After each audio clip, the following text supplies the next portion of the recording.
అందరికీ నమస్కారం. జై వారాహి. మనం ఈరోజు చాలా తీవ్ర స్థితిలో అనుభవించేటువంటిది ప్రతి ఒక్కరూ కూడా చెప్పేటువంటిది నరదృష్టి. నరదృష్టి అనేటువంటిది మనిషి యొక్క కన్ను చూపు ఏదైతే ఉంటుందో, ఆ చెడు ప్రభావం బండరాయి మీద పడితే, ఆ బండరాయి గూడా పగిలిపోతుంది అనేటువంటిది ఒక సామెత అనేటువంటిదుంది. అటువంటి నరదృష్టి పోవడానికి మనం ప్రతి ఇంటికి కూడా కూష్మాండం అంటే తెల్లని గుమ్మడికాయ. దీనిని కట్టడం వలన నరదృష్టి చాలా మటికి గూడా హరించడం అనేటువంటిది జరుగుతుంది. దీన్ని ఎప్పుడు కట్టుకోవాలి?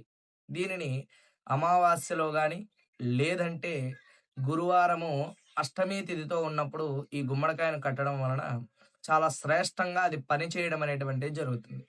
ఈ యొక్క గుమ్మడికాయను కట్టేటప్పుడు దానికి కట్టుకున్న తర్వాత ఉపచారాలంటే పసుపు, కుంకుమ, అక్షతలు అలాగే ధూప, దీప నైవేద్యాలను సమర్పించి మనము మన సంకల్పాన్ని అయితే చెప్పుకోవాల్సి ఉంటుంది. ఆ సంకల్పం చెప్పుకోవడం వలన సమస్త మంత్ర, యంత్ర, తంత్ర, దృష్టి దోషములన్నిటి నుంచి కూడా మా గృహాన్ని రక్షించు అని చెప్పేసి ఆ కూష్మాండకు నమస్కరించుకొని, ఇలా సంకల్పాన్ని చెప్పుకొని యథాశక్తి పూజాది క్రతువును నిర్వహించుకోవాలి.